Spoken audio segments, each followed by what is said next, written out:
Hello friends, வணக்கம். இன்றைக்கி நான் செய்து காட்ட போகிற ரெசிபி ரவை லட்டு. இந்த ரெசிபி சுலபமாக எப்படி செய்கிறதுன்னு பார்க்கலாம் வாங்கோ.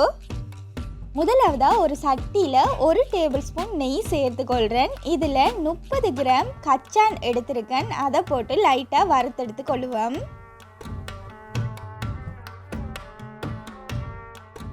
இலங்கையில் லட்டுக்கு கட்டாயமாக கச்சான் சேர்த்து செய்வாங்க. சாப்பிடக்குள்ள நல்லா இருக்கும். அடுத்ததான் 30 கிராம் காஜு நட்ஸ் எடுத்திருக்கேன். கச்சான் லைட்டாக வறுப்பட்டோன்னா அதுலேயே நீங்கள் காஜு நட்ஸையும் போட்டு வறுத்தெடுத்து கொள்ளுங்க. இதில் போடுற நட்ஸ் எல்லாமே உங்களுக்கு பிடிச்ச அளவில் சேர்த்து கொள்ளலாம். உங்களுக்கு நிறைய பிடிக்குமெண்டா நீங்கள் நிறைய கச்சான் காஜு போட்டு செய்து கொள்ளலாம். இல்லை கொஞ்சம் அளவில் தான் போட்டால் பிடிக்குமெண்டா கொஞ்சமாக போட்டு செய்து கொள்ளலாம். அது உங்களோட விருப்பம்தான்.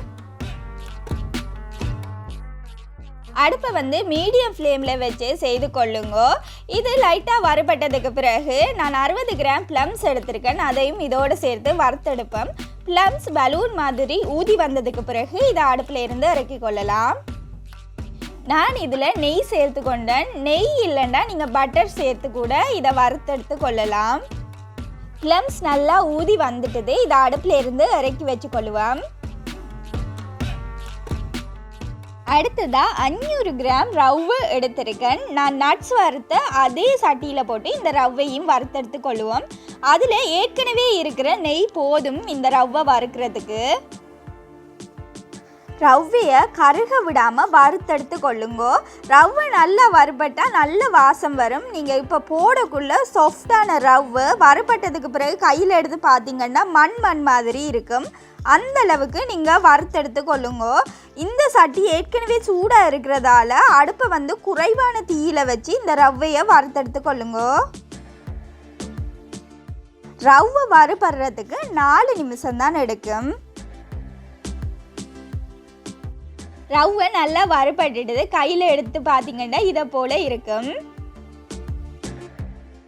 அடுத்ததாக 200 கிராம் சீனி எடுத்திருக்கேன். இங்கே கிடைக்கிற சுகர் நல்ல சின்னதாக இருக்கிறதால நான் இதை இப்படியே ரவையில் சேர்த்து கொள்ள போகிறேன். நீங்கள் வாங்குகிற சீனி கொஞ்சம் பெரிய அளவில் இருந்துச்சுன்னா நீங்கள் கொஞ்சமாக அரைச்சி பவுடர் பண்ணிவிட்டு சேர்த்து கொள்ளுங்க. சேர்ந்துடும். இதை இப்படியே ரவையில் போட்டு கலந்து கொள்ளுவோம். ஒரு 2 நிமிஷத்துக்கு கலந்திங்கன்னா போதும். அடுப்பை நல்லா லோ ஃப்ளேமில் வச்சு செய்து கொள்ளுங்க.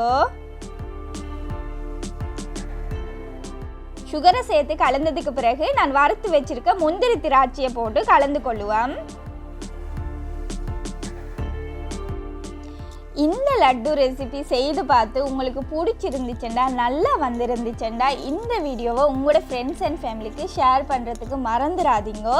நீங்கள் செய்து பார்த்து உங்களோட கொமெண்ட்ஸை எனக்கு எழுதுங்கோ. நீங்கள் போடுற ஒவ்வொரு கொமெண்ட்ஸும் ஒவ்வொரு சப்ஸ்கிரைபும் எனக்கு இன்னொரு வீடியோக்கான ஊக்குவிப்பாக இருக்கும்.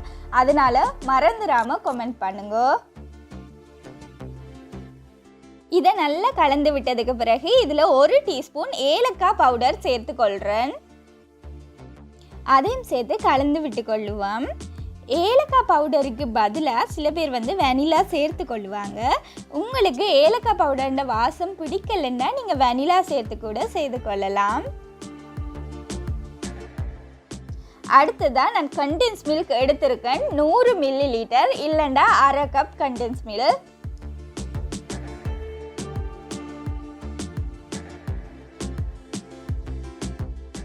கண்டென்ஸ் மில்க் கட்டாயமாக சேர்க்கணும் இல்லை. உங்களுக்கு விருப்பம் இல்லைன்னா நீங்கள் சேர்க்காம கூட செய்து கொள்ளலாம். ஆனால் சேர்த்திங்கன்னா டேஸ்ட் இன்னும் கொஞ்சம் கூடுதலாக இருக்கிற மாதிரி இருக்கும். ஒரு நாளைக்காச்சு சேர்த்து செய்து பாருங்க. இந்த கண்டென்ஸ் மில்க் சேர்த்ததுக்கு பிறகு அடுப்பில் அதிக நேரம் வச்சுருக்கக்கூடாது. கொஞ்சம் எல்லா இடத்துலையும் படுற மாதிரி கலந்து விட்டுட்டு இறக்கி எடுத்துக்கொள்ளுவோம். அடுப்பை சரியான குறைவான தீயில வச்சு செய்து கொள்ளுங்க. நல்லா கலந்து விட்டதுக்கு பிறகு இந்த ரவையை வேறு பாத்திரத்துக்கு மாற்றி கொள்ளுங்க. இந்த சட்டியில் வச்சே நீங்கள் லட்டு பிடிச்சிங்கன்னா சட்டி ஏற்கனவே சூடாக இருக்கிறதால கீழே இருக்கிற ரவையெல்லாம் நல்லா முருகிடும். லட்டுன்ற பதம் புழைச்சிடும். அதனால் வேறு பாத்திரத்துக்கு மாற்றி கொள்ளுங்க. இதில் 2 கரண்டி எடுத்திருக்கேன். இது குழந்தை பிள்ளைகளுக்கு சரலைக்கு வர கரண்டி தான். ஒரு பெரிய அளவு கரண்டியும் ஒரு சின்ன அளவு கரண்டியும் எடுத்திருக்கேன். லட்டு பிடிக்கிறதுக்கு ஈஸியாக இருக்கும். இதில் வந்து காய்ச்சின பால் இருக்குது. இதை கொஞ்சம் கொஞ்சமாக இதில் விட்டு நான் லட்டு பிடிச்சி எடுத்துக்கொள்ள போகிறேன். லட்டு கலவையை இந்த கரண்டியில் போட்டு நல்லா அமர்த்தி விடுங்க. இறுக்கமாக அமர்த்தினா தான் உடையாமல் வரும்.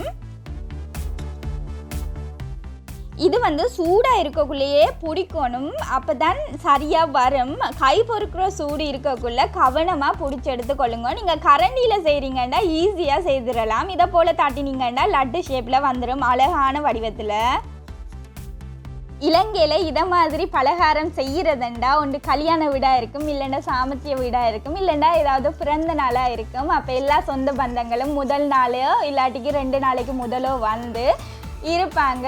அப்போ இந்த பலகாரங்களை வந்து அவங்களும் சேர்ந்து செய்வாங்க. சுற்றி வர இதை வச்சுட்டு இந்த லட்டு பிடிக்கிறது, பைத்தம்பலகாரம் பிடிக்கிறது, அது மாதிரி வேலையெல்லாம் சேர்ந்து செய்வாங்க. ஒவ்வொரு கதை பேசி செய்யக்குள்ள நல்ல சந்தோஷமாக இருக்கும்.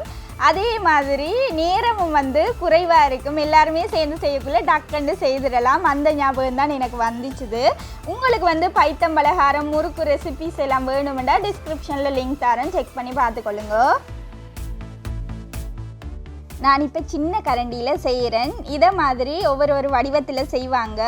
ஒரு சில பேர் வந்து மேலே வட்டமான வடிவத்தில் இருக்கும் கரண்டி, அதால் செய்வாங்க. நல்ல வடிவாக இருக்கும். அது என்னட்டு இந்த 2 கரண்டியும் இருந்ததால் இந்த ஷேப்பில் செய்கிறேன். உருண்டையாகவும் பிடிச்சி கொள்ளலாம். நான் அதுவும் எப்படி செய்கிறதுன்னு காட்டுறேன். கரண்டியால் செய்யக்குள்ளே எவ்வளவு அமர்த்தி இறுக்கமாக செய்து கொண்டீங்களோ அதே மாதிரி உருண்டை பிடிக்கக்குள்ளேயும் நல்ல இறுக்கமாக அமர்த்தி பிடிச்சி கொள்ளணும். அப்போ தான் உடையாமல் அந்த ஷேப்பில் வடிவாக இருக்கும்.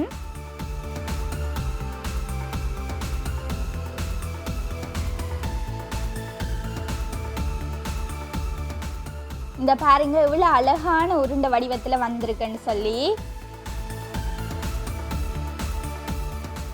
எல்லாருக்குமே ரவை லட்டு சாப்பிட்றதுக்கு பிடிக்குமென்னு நினைக்கிறேன். எனக்கு வந்து ரவை லட்டு ரொம்ப பிடிக்கும். சாப்பிட்டு கொண்டே இருப்பேன். அவ்வளோத்துக்கு நல்லா இருக்கும். இதில் வந்து நான் 3 வடிவத்தில் செய்திருக்கேன். உங்களுக்கு வந்து இதில் ஏதாவது ஒரு வடிவத்தில் செய்யணுமென்றாலும் செய்து கொள்ளலாம், இல்லை 3 வடிவத்தில் செய்யணுமென்றாலும் நீங்கள் செய்தெடுத்து கொள்ளலாம். இது பார்க்குறதுக்கும் நல்ல வடிவாக இருக்கும், சாப்பிட்றதுக்கும் அவ்வளோ டேஸ்ட்டாக இருக்கும். கட்டாயமாக செய்து பாருங்கோ. இந்த ரவை லட்டு செய்து பார்த்து எப்படி வந்துச்சுன்னு மறந்துடாமல் எனக்கு கமெண்ட்ஸில் சொல்லுங்கள்.